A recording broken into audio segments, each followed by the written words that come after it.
Hello and welcome to an all-new episode of Anime Brain Freeze. We are your abstract hosts. I am John. And I'm CC, and when there's just too much cool anime to watch, we got you covered.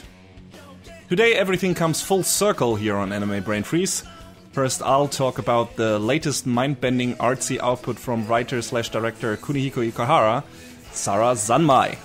A series about circles, balls, and the adventures of three Kappa boys in their search for human connection.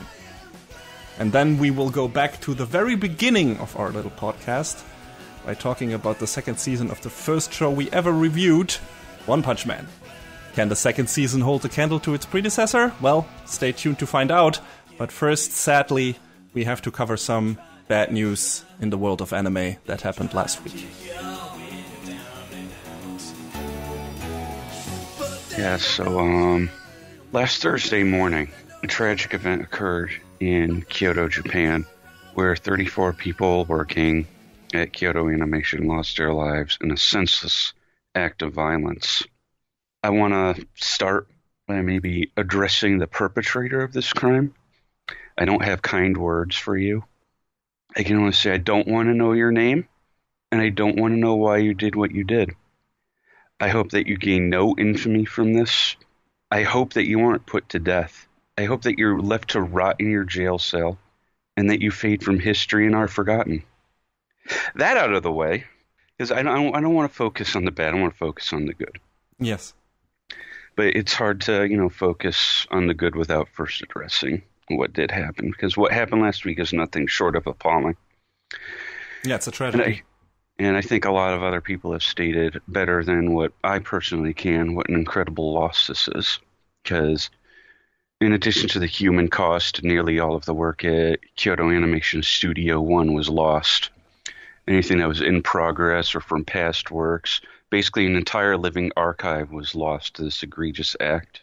People and the work they did, the stuff they created, like basically part of their lives were just eradicated. It's a nightmare.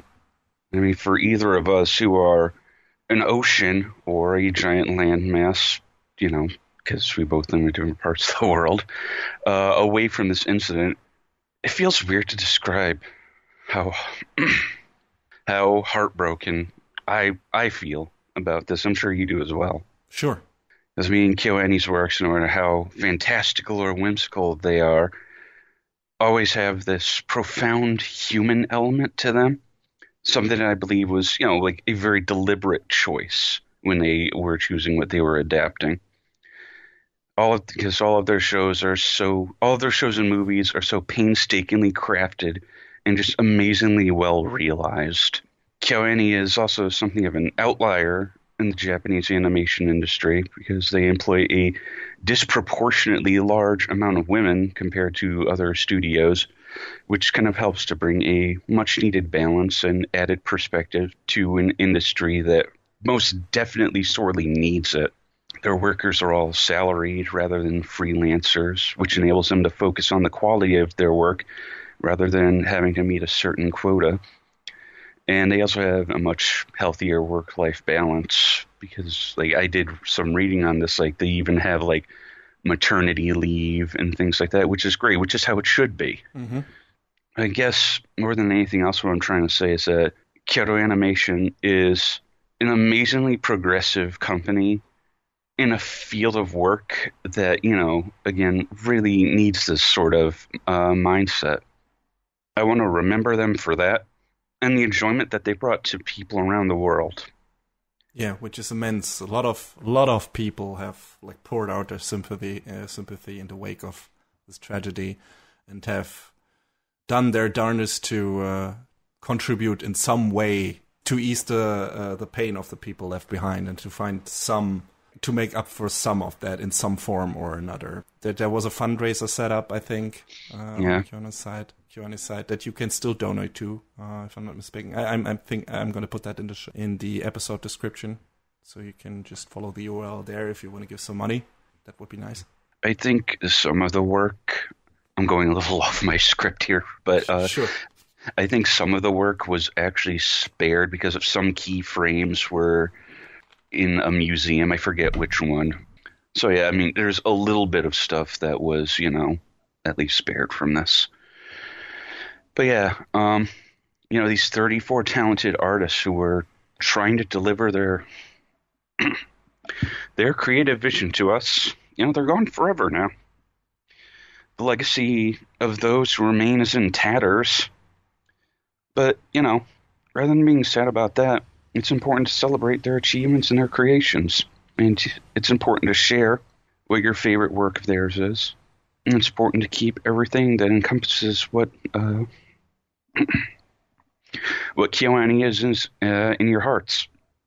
There are other bigger, more prestigious Anitubers than us, like, for instance, Gigic and Jeff Thu, who have said that anime is something that crosses barriers like borders, cultures, language. And I want to, echo that here, because KyoAni's enduring body of work is most certainly a testament to that sentiment.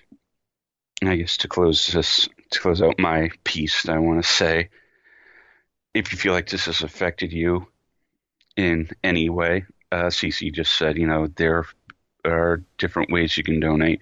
Sentai Filmworks, who are ostensibly KyoAni West, set up a GoFundMe that you can donate to. Last I looked at, it was edging up on $2.5 million, which is great. That's amazing.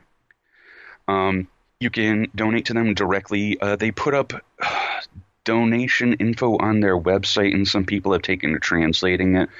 I'm going to try and find that translated info and pass it along to you so we can put it in the description. There's even a page they have on their site where you can buy super high quality digital prints, like 4K high quality, that are beautiful. I bought a few of them myself, and that goes, again, directly into their pockets as well. You can also support them by watching an episode or two of their shows or one of their movies on a legal streaming site. You buy their Blu-rays or DVDs. I went to Sentai Filmworks site and bought a few things myself to add to my collection. But, that's just a few of the ways you can honor and support them, and I think it's important to do so. Yeah, go celebrate the stuff KyoAni put out. We had reviewed like 2 shows of theirs on our podcast that we both really much enjoyed. Sound Euphonium and Dragon Maid. And if you want anything to know where to start, those are good places to start. Those are good places to start. And I think you will at least enjoy some of that. And maybe this helps you realize what an incredible loss this is. And we don't want to reduce those people and the lives lost just to their work. That's not our intention. We just want to express how we were able to connect to those people through their creative output, which makes the loss of lives and the loss of those people makes it feel closer than it often is during those kinds of tragedies, because there are many people dying all over the world every day, and horrible things happening. And a lot of those that you hear on the news and you're just like, well, that's another shit day down the drain. And then you put that past you and you blended it out. And that's okay, because you have to go on with your own lives, right? You can't just linger on every tragedy that's happening in the world, because it will break you eventually if you try to put your entire pour your entire empathy into that. But in cases like that where you have not personally met these kinds of people, because the people you personally meet are always inherently more tragic to you when they're lost. That just can't be helped. That is an emotional baseline and emotional truth. But when you have connected to these people, be it only by proxy through their work and their creative output, because a lot of, maybe not all of them, but a lot of creative people pour their heart and soul into their work, or you can at least find a bit of their person, of their soul in their work. And if you have watched that stuff, if you watch KyoAni's stuff, you can already tell there's a lot of passion behind that, a lot of talent, a lot of heart and soul in those works. And that makes you help feel and realize more what has happened here and what has been lost than maybe in some other cases. So yeah, that's why we wanted to talk about this. That's why we want to bring this forth. We don't really want to go into the details of anything like John said. If you're interested in that, there are enough news sites that cover that. We just wanted to talk about this from an emotional standpoint and what this means to us and how we feel about that, because that's all we can do besides, contributing to the fundraiser and trying to help out in ways. But yeah, that's something horrible, something truly tragic that happened here, and the repercussions of this will be felt for a long time to come in the anime, not only in the anime community, but definitely in the anime community. Yeah, and we hope that KyoAni and everyone involved in this can in some way or another recover from this and get past this this horrible thing.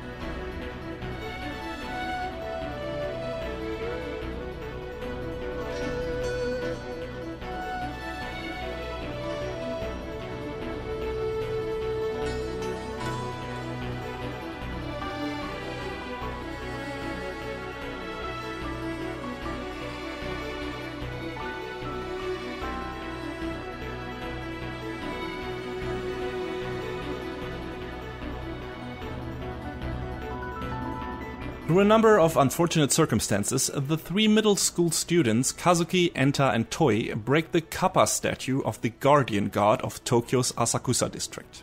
The self-proclaimed prince of the Kappa kingdom, introducing himself by the name of Cappy, is so enraged by this that he forcefully takes away the three boys' Shirikodama, a mythical organ that is part of the makeup of a human soul. After losing their Shirikodama, the boys are transformed into Kappa themselves. Cappy tells them the only way to return to their previous lives is to steal some Shirikodama themselves from the bodies of so-called Kappa zombies. After obtaining and refining the mystic spheres, Cappy can transform the Shirikodama into dishes of hope that are able to grant any wish. But to refine the Shirikodama, the three boys have to perform the Sara Zanmai, a link of mind and soul that might expose secrets to each other that the trio would rather keep to themselves. But who is creating the Kappa zombies in the first place? Will the boys be able to gather enough dishes of hope to satisfy their personal desires? And can they form a connection strong enough to withstand the strain the secrets revealed by the Sara Zanmai are putting on their relationship?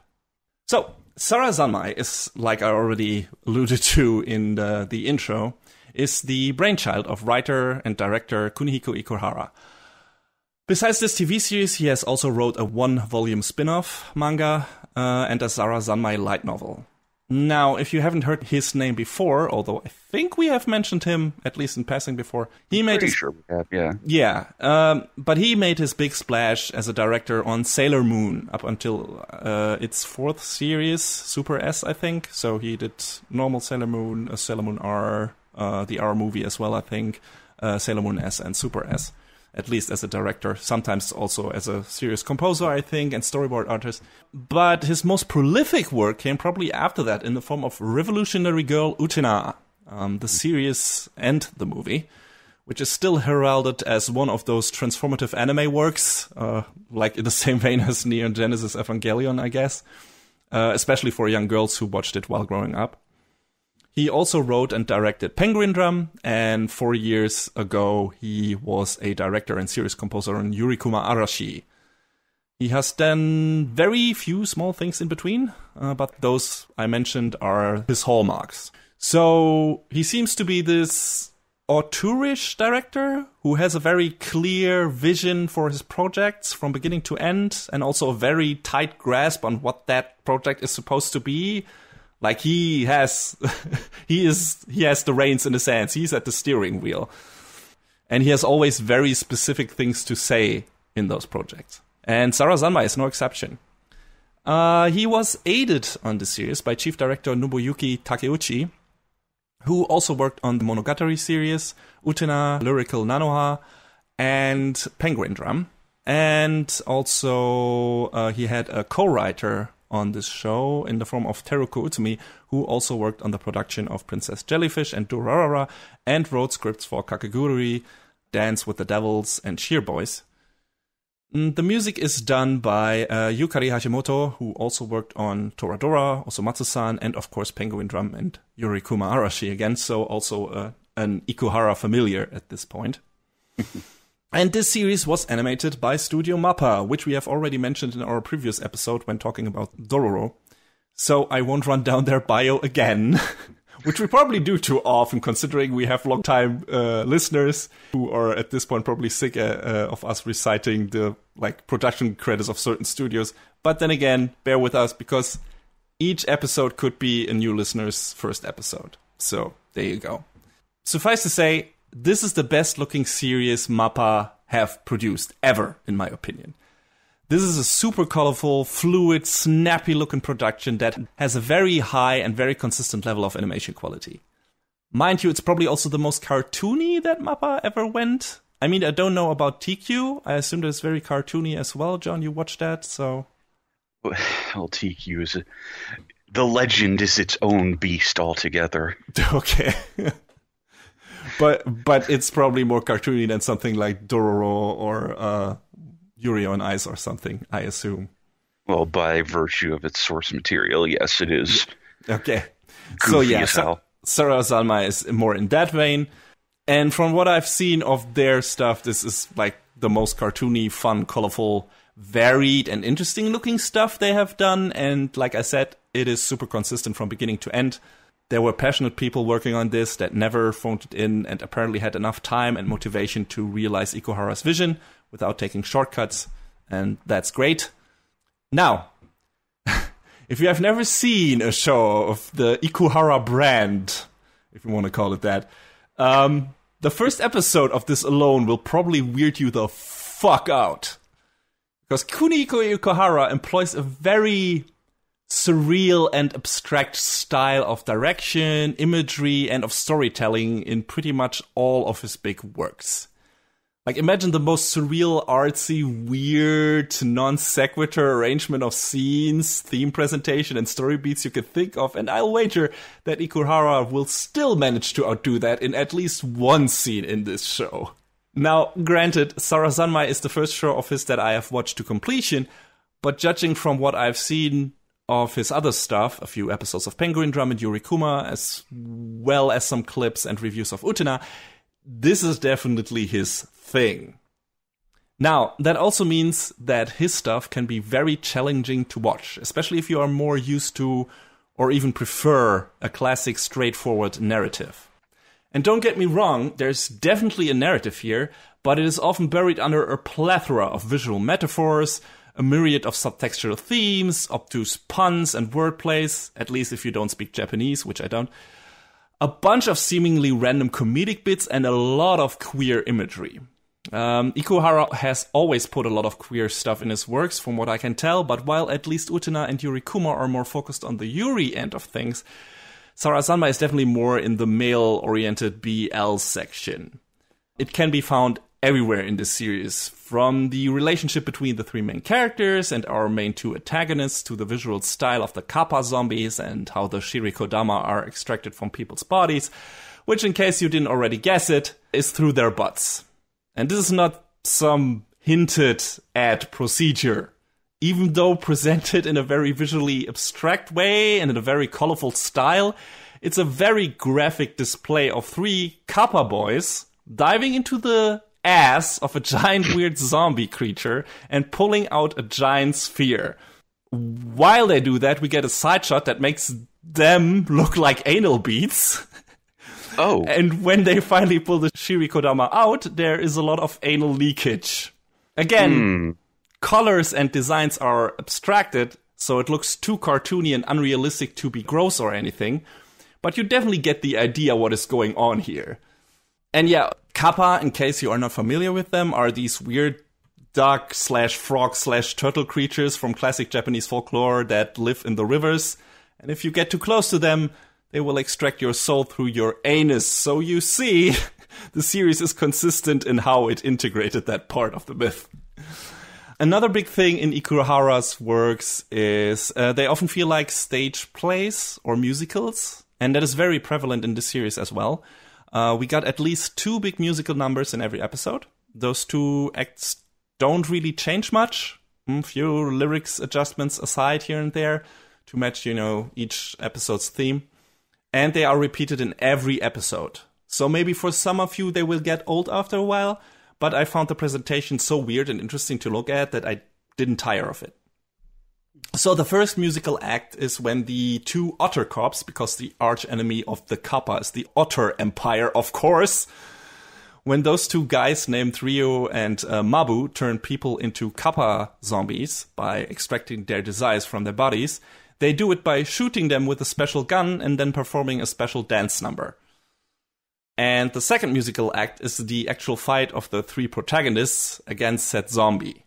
So they basically sing a song, transform into this weird shuriken thing to blast through the zombies' attacks, get behind it, and then pull the Shirikodama out, which is then followed by the actual Zarazanmai, wherein the boys transform back into their human bodies while surfing naked through a giant tunnel of water and performing a dance as well at the same time. Jeez. So if I haven't made it clear at this point, this is a very weird show. It is somewhat grounded by being set in our world, partly. It's set in Tokyo, but it can be incredibly surreal at times. But that's what makes it so great. There's so much weird, artsy stuff to look at, and you're constantly thrown between the 3 states of mind, like, oh god, what is happening? And wow, I've never seen this before, and okay, what the hell is the meaning of this? What am I looking at? And if you can get over some of the possibly gross imagery in there, like I said, it never was for me, but if some of you of that irks you, I think it's worth seeing past that because it can be an incredibly gorgeous show. Now, when it comes to all the metaphors, the analogies, and making sense of the actual story, I'd say it definitely helps if you have a knack for deciphering those things. If the entire first, 1 or 2 episodes feel like completely unrelated nonsense to you, you might not get that much enjoyment out of the series all on your own. You will definitely get a lot more out of it if you know your way around certain themes and visual or filmic language and know how to read between the lines, because there's a lot of stuff jammed between the lines here. Hell, the main villain of the show outright states that he's just an abstract concept, so you get the idea. As for myself, while I'm not adverse to looking at certain imagery and, find some hidden meaning behind it, I'm also incredibly bad at it.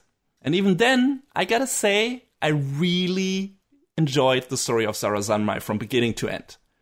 Yes, there's a lot of obtuse and abstract stuff thrown in there that is hard to make sense of without some background info on Japanese language or folklore, or at least by rewatching certain scenes again. But I think the core themes and story beats of the series are simple and strong enough to form a coherent statement at the end and give you some emotionally rewarding moments throughout the whole show. Regardless, if you are afraid you're missing out on some of the stuff in the show by not being able to see through all the stuff that Ikuhara is throwing at you, there are definitely some reviews out there on the net that go in depth on all the stuff and symbolism that is in that show. I can recommend the episode reviews for the show on ANN. There are only 8. They haven't done all 11. I don't know if the rest is coming, but the first 8 already will fill you in on a lot of stuff that might have gone over your head. So I definitely recommend that. I will link that in the episode description as well. But yeah, without giving too much away, all this show basically is a meditation on human connection. What are the different ways we connect in today's society? What is most important when forming a connection with other people? What are the obstacles? What are the pitfalls? What can destroy a connection? What can force a person out of societal circles or make them exclude themselves from the circles of friends and family? And some of the metaphors used to underline that theme of connection are super obvious. For example, when Kazuki, Enta, and Toi perform the Zarazanmai, a Wi-Fi symbol appears on their heads. The characters often carry around paper boxes with them, bearing the text Kappa-Zone Prime, of course. And these boxes are something that Ikuhara loves to use to visualize society's attempt to force us as people to put our desires and wishes, or our whole lives for that matter, into small little boxes and folders that they don't really fit into or belong into, to adhere to societal norms and standards. And we have most of the random pedestrians in the show, like pedestrians on the street, that are unimportant to the story, are just gray, simple silhouettes, like something you might find on a public bathroom stall or something. And I definitely had seen that in Penguin Drum before. So, little stuff like that. Each episode title, which are displayed at the end of each episode in this case, begins with the phrase, "I want to connect, but," and then is followed by something that makes immediate sense in relation to each given episode. Like, "I want to connect, but I want to lie. I want to connect, but I can't be forgiven. I want to connect, but you're so far away." So a lot of this stuff is not as heavy or obtuse as you might expect it to be, and is consistent enough for each episode and throughout the series that it even helps you making sense of what is going on in the story and in the characters' minds, even when a lot of the stuff shown on screen is inherently absurd. And I really like that. I think that is a great idea to go about this stuff and to go about telling a story, and it's really different and unusual, and you really don't see it that often, at least not in anime, in my opinion. Now, when it comes to our main trio, they are all very interesting characters by themselves already, but their individual stories become even more interesting when it comes to the connection between each other and their family members. Kazuki, for example, has a little brother that he is struggling to connect to the older he gets and the more he is supposed to adhere to a classic male role model. He even builds a fake social media relationship with his brother Haruka by cross-dressing as the idol of the city, Azumasara, that his brother is a giant fan of. Nothing is going to go wrong there, of course. And there's also some history between them that later shows you that those endeavors are not entirely altruistic at all from Kazuki's side of things. So yeah, big drama. Enta, on the other hand, is in love with Kazuki, but can neither confess that to his friend nor to himself, really. Instead, his desires make him often linger in daydreams where he imagines him and Kazuki connecting through their favorite hobby, soccer, again, and then becoming fated lovers.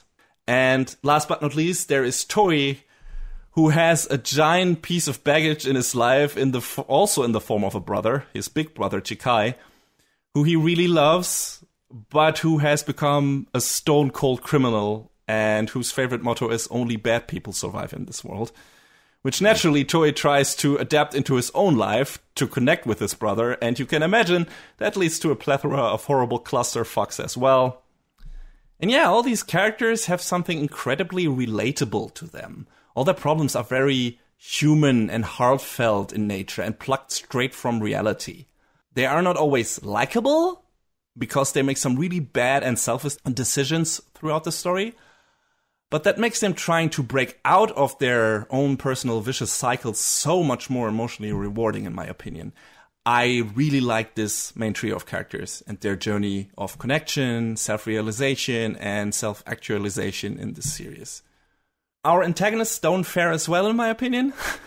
The mystery behind Ryo's and Mabu's relationship is not bad, but they needed some extra standalone episodes that prominently featured them alone and their issues to make me really connect to their personal story.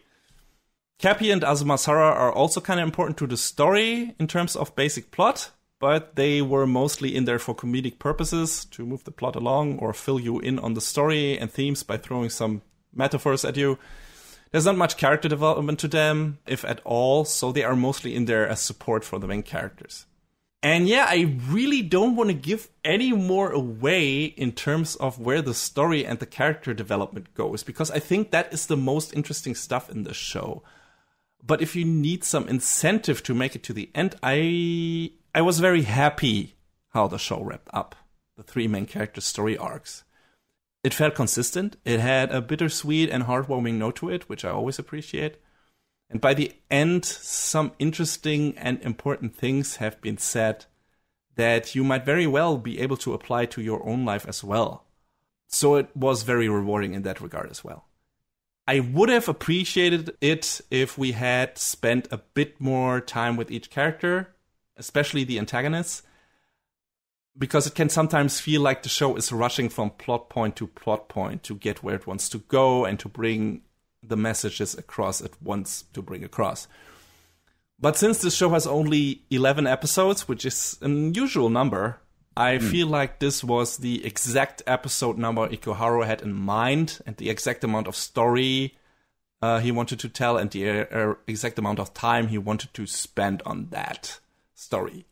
So who am I to tell him that the series would have profited from a higher episode count? Maybe it wouldn't have. And yeah, I know this is a super short review, kinda, but a lot of the stuff goes into details and spoilers, and that's why I'm keeping it short. I recommend this show to anyone who wants to watch something truly original and different from your standard anime stories, tropes, and visuals, and who is not easily put off by some really weird stuff. In the US, you can watch the show on Crunchyroll or Funimation. In Germany, it's available on Anime On Demand. I think it's definitely worth checking out. I really like the story, characters, and themes the show was going for and going with. And it's just really different from most things I've seen in recent seasons. And it will probably be a while till we get something like this again, if at all.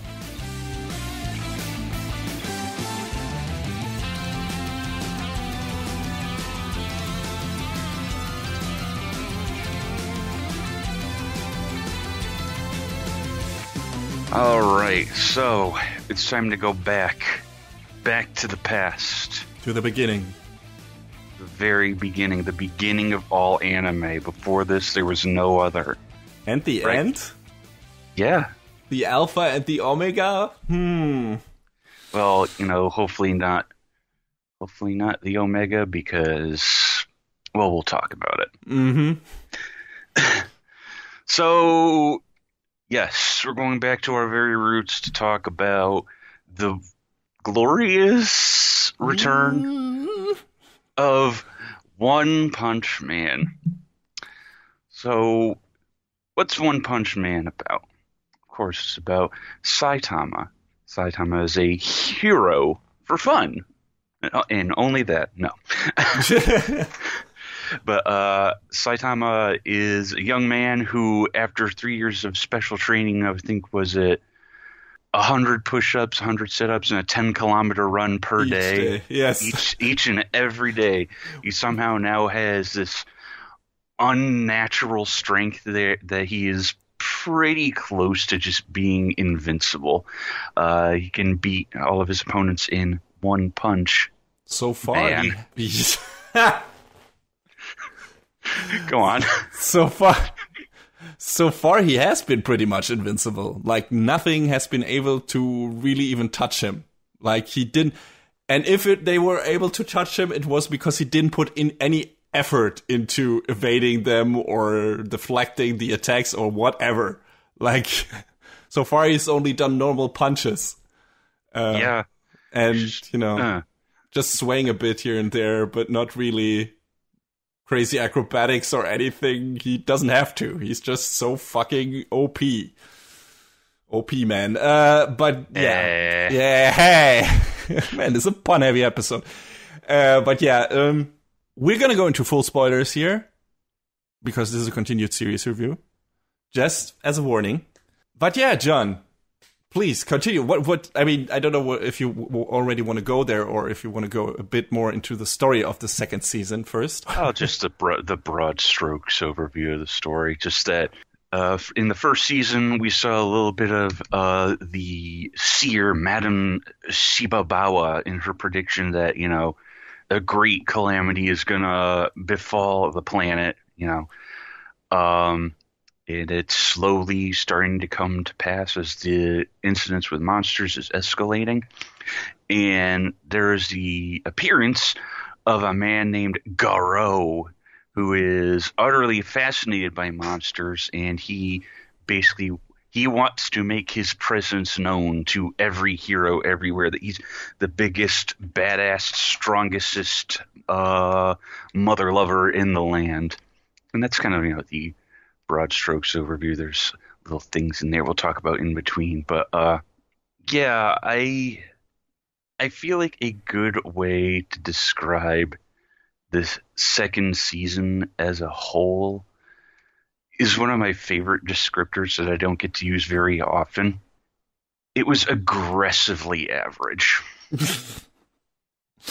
Yeah. Like, I mean, we got so used to, and obviously we can't pin down a single person on a production crew, but it was obvious that Madhouse and Shingo Natsume had a clear vision for the first season, and they consistently delivered on it for its full run, and it was just amazing to behold. Every episode was incredible.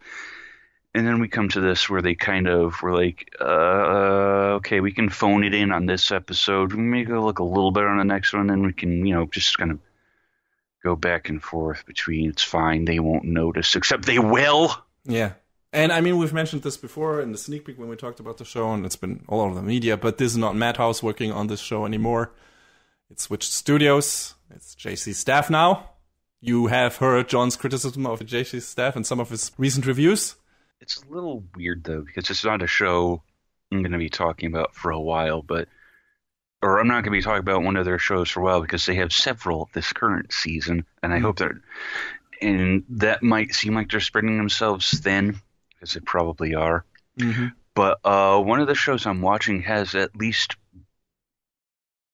has noticeably better production values than the show that came before it, which may be a good enough nod to refer to what series it's from. But ever since maybe the first half of Food Wars 3, they were kind of, it still looks all right, but it's a little off here and there. And then it just sort of started to spiral real hard. And now it seems like they're kind of trying to pull it back a bit. I don't know. It's weird, man.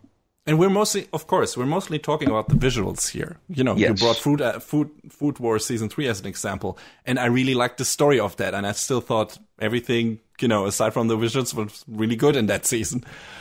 And the same can be applied to One Punch Man, in my opinion. I mean, partly. I feel like some of the jokes really needed the snappy editing and snappy visual presentation to get the maximum effect out of them. Some of the most funny stuff was due to how well and snappy it was presented in the first season. Like how well it was staged, how well it was directed.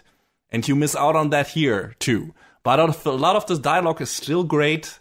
A lot of the story beats, as simple as they might be, are still good. Like, for example, I like Garou. I think he's a cool guy just in terms of I can relate to his plight that, he as a kid was always rooting for the villains in the superhero cartoons. Mm-hmm. And he didn't understand why everyone was just rooting for the heroes, even when the heroes often didn't really do anything. They just appeared and punched the guy and then it was over. While the villains put all the efforts in their plans and, really fought for what they believed in and sometimes even had, noble motives in certain cases. And nobody else could see past that. They just wanted a hero and, wanted to root for the hero. And Garou didn't like that. And I gotta say, that rang weirdly true for me because I often, in certain movies, in certain cartoons, whatever, I am also, at least as a kid, I rooted for the villains because I was like, man, that's such a cool plan. I love it. I love a good plan. I love a good, well thought out, well put together plan, especially because I'm really bad at that myself. I suck at strategizing. I suck at strategy games. Holy shit. Fuck me. Man. I can't play fucking StarCraft for the life of me. But, man, I love it. I love it when there's a really clever, passionate villain who has a passionate cause, who might be wrong-headed in certain ways and is not employing the right methods and is being too violent, but really, is going there and is putting everything together, put the crew together, and then the hero, just for the sake of being a hero, makes it all fall apart. And then I'm sometimes like, I know they're bad people, but I kind of root for them. I had that moment, not only with this show, but without going to video game spoilers, in the most recent expansion for FF14, where one of the guys who was clearly bad is like, they paint him in this really sympathetic light. Like, yeah, he's trying to do this, but he's going about it the wrong way, man. Yeah. And it's still, when it all falls apart and the plan falls apart and everything falls to shambles and everything, you're like, yeah, I know this is the way it has to be, but it's still a shame. Yeah. And it feels like Garou is coming from that thing and made that his raison d'etre. And he's like, no, I'm gonna become the monster that is gonna be better than all those heroes. And he's beating heroes up left and right just because he can and because he wants to be the strongest. And that is clearly bad. But, deep down, he's not really a bad person. You see that in his flashbacks with his teacher, Silverfang. And you see that when he often in the shows on many episodes, he talks to a young boy who has like this guide, this hero guide that Garou is trying to lift some information from. And his interaction with the kid is really like heartwarming. You get the sense he really likes kids. He likes, he sees themselves in himself in them. He's like, oh yeah, was a simpler life and everything. And he is not mean to them. Some snide comments here and there, but it's not like this demean. He doesn't have a demeaning way he talks to them. He's really like, no, kid, get out of here and stuff like that, and it's gonna be dangerous. And he gives them a pat on the head or something when he's like, hey, thanks for letting me look at the guide and everything. There's a good person underneath all of that here, and that comes through. And I think the show does a really good job at bringing that across. I don't know. A lot of that is probably because it was in the manga, I guess. But still, I think JC Staff did a good job at bringing Garou's character across and make us sympathize with him on several occasions. I mean, they, at least kept one of the same writers going from season to season, Tomohiro Suzuki. So okay, right. They were able to, keep that same sort of vision in the writing. Yeah.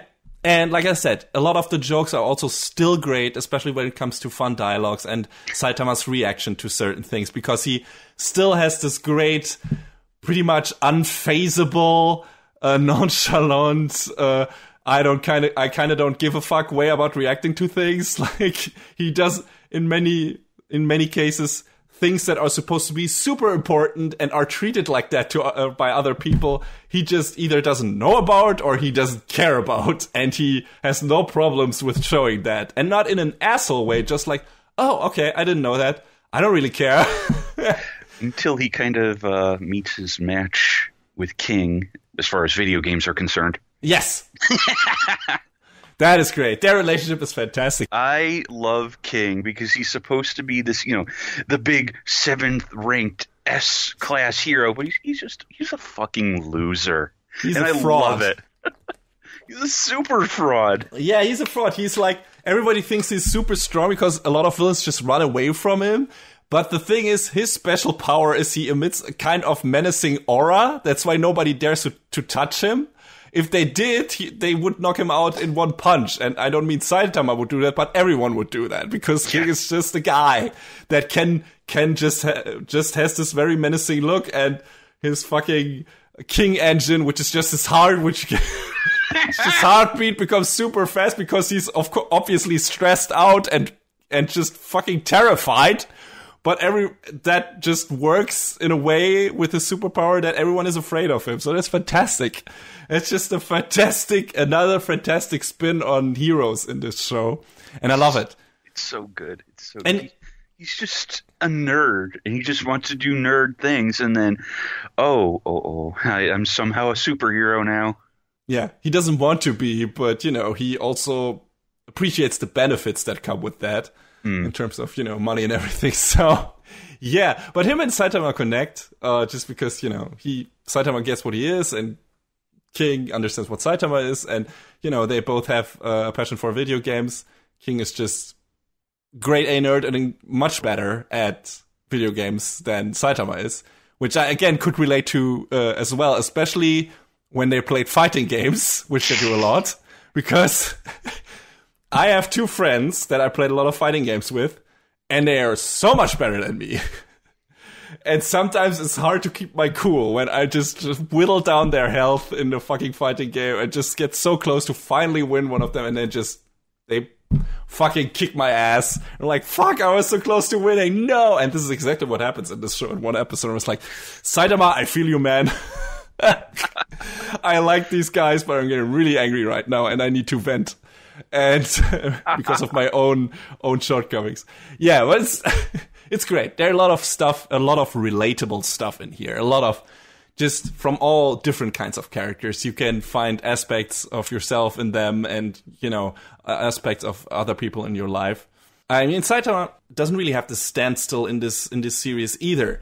He is bummed because he can't grow anymore. We get some more insight. There were some allusions to that in the first season, but this season goes more in depth when it comes to that. He outright says to King, I'm bummed, I can't grow anymore, I'm already too strong, so my life has become boring and aimless. But he only considered physical strength as the most important trait of a hero. And that's the only thing that he is, really, really good at.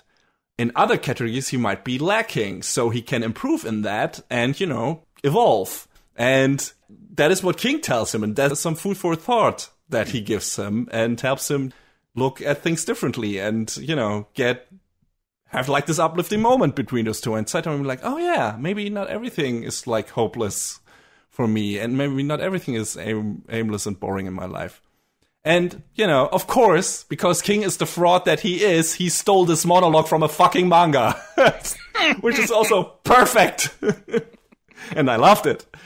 So yeah, all that stuff, is great. Some of the scenes definitely, some of the comedic scenes as well would have profited from having more quicker edits and being, having more impactful edits and having more impactful presentation and stuff like that. Being faster, quicker, more snappy, everything like that. But the emotional component, the character development component is still strong in this one. If you were not only into One Punch Man Season 1 for the visual panache and the visual candy, but also for the characters and the character development, there is still something in this second season here, and something to enjoy and something to watch the series for, which I was really relieved to find out, because I wasn't sure about that in the beginning, in the first 2 episodes or something. It's is there going to be enough in here? But then, they did the stuff with Goro and the relationship between King and Saitama, and, Genos has some stuff too, who is still the best boy in this. Everything that he does is fucking awesome. And also funny as hell, because he wants to support his sensei. He wants to support Saitama and he does, sometimes he draws the wrong conclusions from certain things. Like when Saitama is I don't even know why he is depressed, but Genos thinks that's because Saitama is bald. And calls this fucking the doctor that gave him the cyborg parts and hey doctor, you talked about these implants recently. Can we do that now? And Saitama was like, no, that's not what this is about. God damn it, Genos. And then when Saitama's at the tournament, because there's an actual fighting tournament in this show, it's shown in trade. I didn't expect it to come to One Punch Man, but it does, even though, of course, it plays out differently than in any other shonen show as well. But when Saitama wins a fight or something, the only one getting up and clapping super hard is fucking Genos, and it's great. I love it.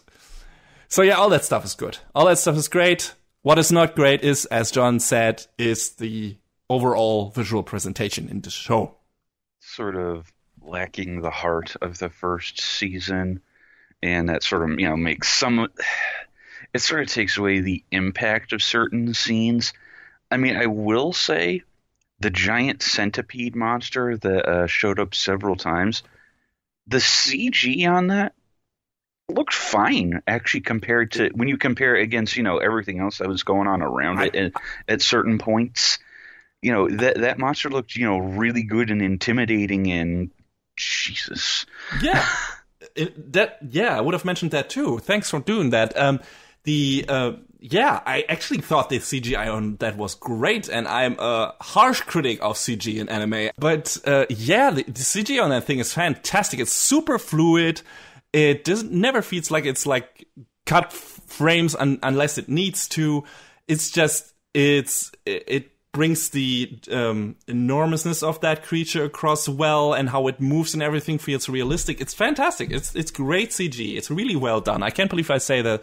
I'm able to say that. But yeah, good stuff. And in general, this might be one of JC Staff's best looking shows, just in terms of pure animation quality on certain episodes. Just what they have done. For example, the fight between Garou and the A-class heroes, pretty much at the end of the show, and later him against Genos, is really cool. Like, there are a lot of cool fucking moments in that, well-animated moments in that scene.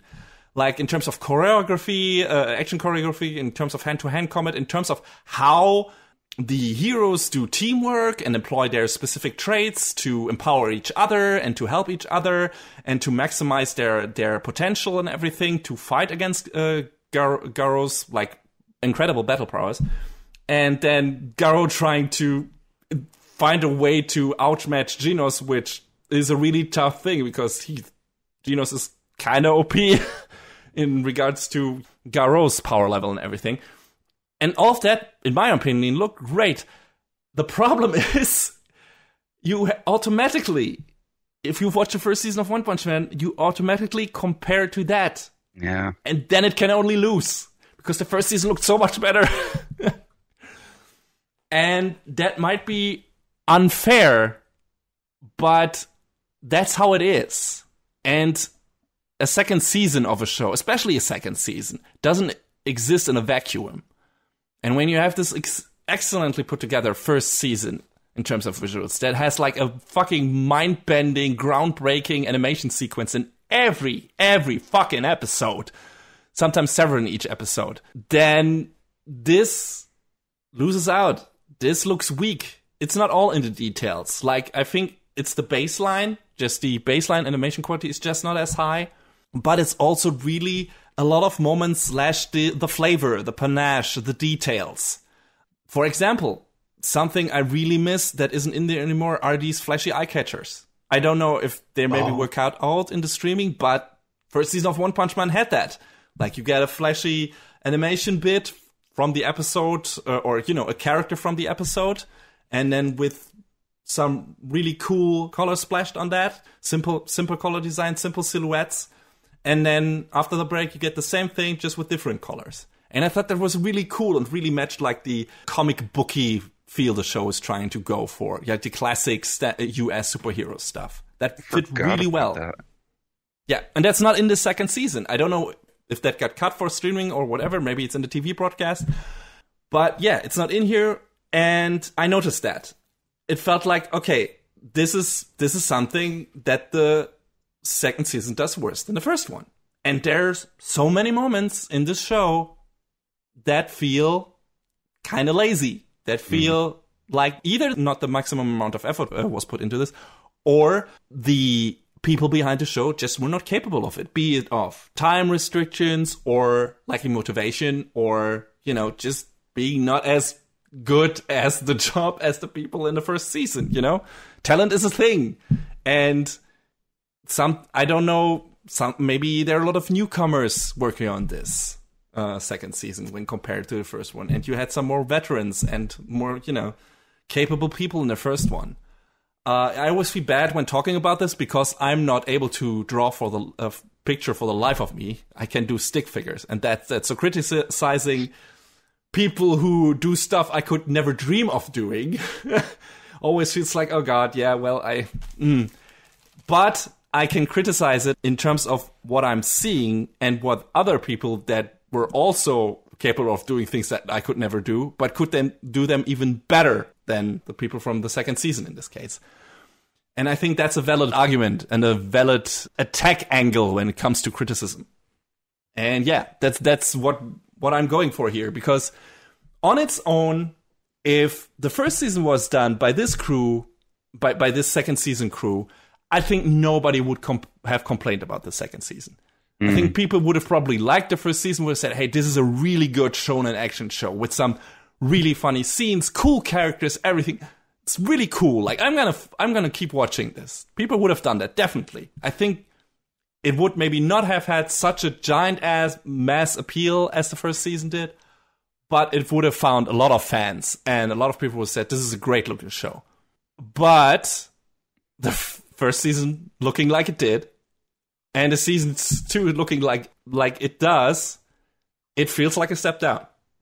And that is sad, because, like I said, there's enough in the second season that is really fun. And I think you... I don't know, John, what is your overall feeling on the show? Did you get, at the end of the show, did you feel like, okay, yeah, this was a worthwhile watch?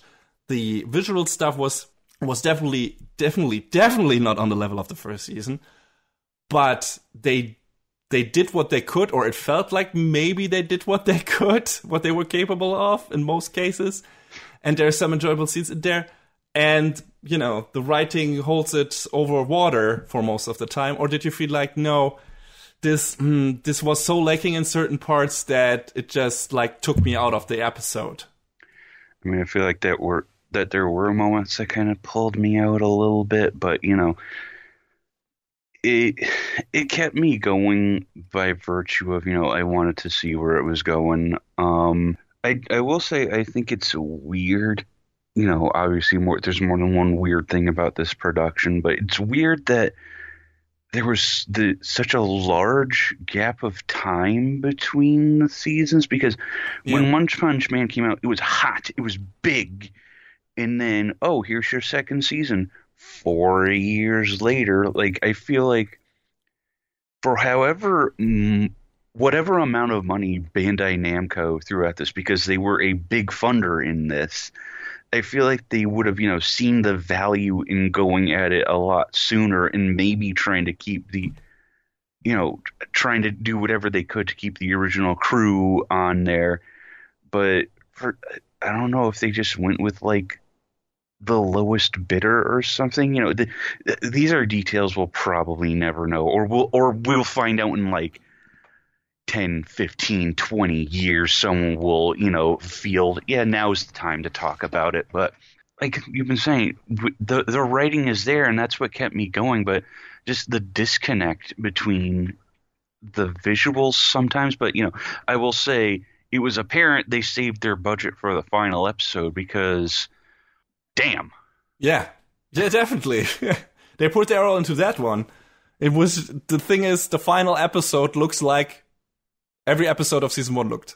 Yeah, and maybe season 1 looked even better than that. Yeah, so. And I mean, we were sort of breadcrumbed along the way there, because, you know, there are other, like, flashes of brilliance along the way. Mm-hmm. And then I don't really know, going to the ending of this season, if they really earned the right to tease a third season the way they did. Because, you know, I would really hope that if JC Staff are still working on it, if indeed it does get another season in 4, 6, 10 years, if they're willing to put in a bit more of an effort, or if, you know, Bandai Namco looks at it and says, yeah, maybe we should shop around a bit more instead. You know, again, we won't know the business side decisions on that for a long while. So, and maybe they get part of the original crew back from season 1, because they are not occupied with other stuff. I mean, you said you were wondering why they waited so long, and there are many reasons that could be the case. I mean, maybe the source material hadn't progressed far enough, and they were just out of material and saying, okay, we're going to wait a while. And when they had enough, you know, the original crew wasn't available, and they were like, okay, we're going to wait a bit, and, you know, then they couldn't make it work. And then they decided, no, we're gonna kick this into motion, because otherwise, like you said, this brand is going to lose more popularity, and nobody is going to watch this anymore, which is what happened to Attack on Titan. Like, they'd waited an incredibly long time between first and second season as well there, because the manga was had not progressed far enough. And Attack on Titan first season was a fucking phenomenon. Like, that shit was everywhere, just like One Punch Man. And I mean, Isayama said in so many words, I don't want filler in the anime. Yes. Which I commend. That's great. And then he also made cuts to his own work to make the show, more digestible, which again is great, that he had that creative input. Yes. But, and we haven't really touched on it yet, but we're going to maybe run across the same problem with Attack on Titan, where it may end up in other hands other than Wit Studio. Maybe, yes. And the apparent problem, what already happened to Attack on Titan, was that its popularity waned. Like, not nearly as many people watched the second season as the first season. Like, people just forgot that it existed and didn't pay attention anymore, or they didn't care anymore. And that's what happened. And I'm pretty sure that the people behind funding One Punch Man, the anime adaptation, at some point were like, we must do something with this franchise now, or it's gonna, we will not be able to make enough money with it anymore. So that's probably, or I wonder if that's the case, but I can assume that this might have been the case why that thing was maybe rushed into production at this point. Why they didn't wait for Shingo Natsume to be free again, why they didn't wait for the other people to not be occupied with other stuff. They needed One Punch Man Season 2 to exist now, and they were willing to compromise. I think that was a bad decision. Putting another year between... We have waited so long. Putting another year between Season 1 and Season 2 wouldn't have mattered if Season 2 would have looked like Season 1 did. Enough people would have been on board. I don't think it would have mattered in the long run. And I think more people would have been happy with that. Because that show, second season, got a lot of negative buzz before it aired even. Like, a lot of people who saw the trailer were like, wait, this looks lackluster. This looks like they are not having enough budget, or they're not the right people on this, or what is happening. Like, enough people have done videos on this, enough news sites have reported on this, that from the first trailer alone, this looked off. This didn't look right. And when that is the first reaction you get for your second season of a show that was fucking popular as hell, maybe overthink, at that point it was already too late, obviously, because production was probably progressed far enough along that they couldn't just, put a full stop on that. But, maybe learn for the future from that. Well, in general. I remember the first few ads were just still frames or a few small movements, and it was like, and at that point I think a lot of people understood, well, if you're not willing to show us, then maybe it's not there. Yeah, that's like going back to when I talked about the very ill-fated second season of Senran Kagura, and the first PV that came out looked fucking terrible. That's not what you want to show in your PV, my dudes. Yeah.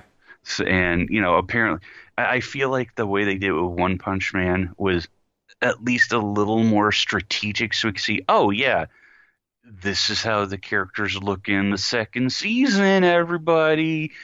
But, we're showing you just enough to get you interested, but not enough to be like, oh, we're not going to drive you away before it starts airing. So, Yeah. It's a shame. I was really looking forward to a One Punch Man Season 2, not this One Punch Man Season 2. It's this weird sort of, I don't know if bittersweet is the right word, but, because the quality of the writing is there. It's just everything else encompassing it, for people who are there for the action, that'll push them away immediately, which is unfortunate. Maybe not, maybe not immediately. I think there will be enough people out there who, I don't want to say don't even notice the difference. Maybe subconsciously they will, but who will the action show is all right, blah, blah, blah. But, if you are a big fan of the first season and then you go into the second season without knowing that Switch Studios and everything and creators, even then you should be able to notice the difference. Some people probably won't, but I think most people will. But still, I think there are enough people who enjoyed the second season. I'm pretty sure there are. It's just like, I watched the first season at least 3 times all the way through. I fucking loved it. And all I could do, for example, in this season, during the fight between Saitama and Suryu in the tournament, the final fight of the tournament, I was imagining what that fight could have looked like with the season 1 team at the helm, and it bummed me the fuck out. Like, from beginning to end. All the shortcuts they used, man. All the fucking still frames, everything was like, man, if Suryu, like, looked off-model so often, too. Yeah. And, stuff like that, off-model characters and just still frames instead of animations, like minimal animations, like talking heads and, just character models just moving across the screen without motions. You get a lot of stuff like that. The new opening looks really lackluster in comparison to the first one, in my opinion. I mean, it's nice that they're trying to going for a more comic book style as well, but that's also, like, it feels like, no, it doesn't feel like it has the, I don't know, the power, the grandiose feeling that the first season's OP has. Like with these giant monsters looming over Saitama. And the second season OP feels like your fucking bare standard anime OP with not much creative force. A lot of just character silhouettes, character names throwing on screen, blah, blah, blah, blah. Here are your story beats, here's what's gonna happen, but nothing visually impressive. While the first one had Sakuga moments up the ass.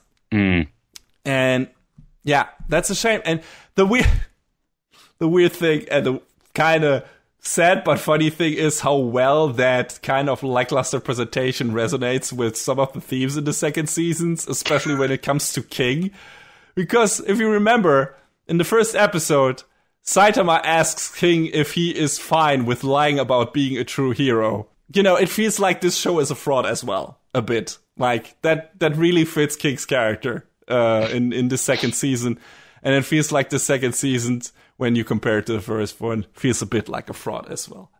I'm not trying to be mean. It's just like, it pales in comparison. It feels like, I don't know, a copy of a copy of a copy of a copy that has lost a lot of its color and resolution and everything. Yeah.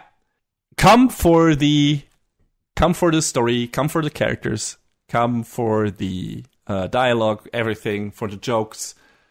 But definitely don't stay for the visuals if you were a giant-ass fan of the first season like I was.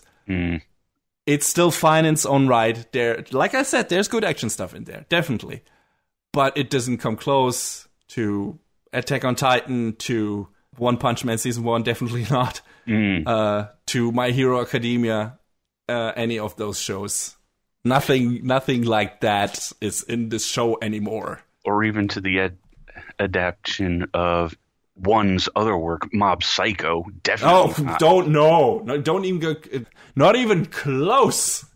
Not even remotely. No. I think this is still a good show. I think this is still a fun show. I enjoyed watching it most of the time when, I could blend out what the first season looked like. It's enjoyable. I would still like to see where those characters go. I would still like to see what's going to happen from that moment on in the story. I would have just liked to have seen it rather with the team behind the first season. And that's all. If you're still inclined to check out the second season, and, there's moments worth checking it out for. I think we can agree on that. You can watch it on Hulu. You can watch it on Viz's website, apparently. Depending on where you are in the world, apparently you can watch it on Crunchyroll, just not in America. Yeah, it might be on Crunchyroll over here. I'm not sure. Yeah. I have to look that up. But yeah, it's recommended. Check it out. There's still enough in there. Just temper your expectations.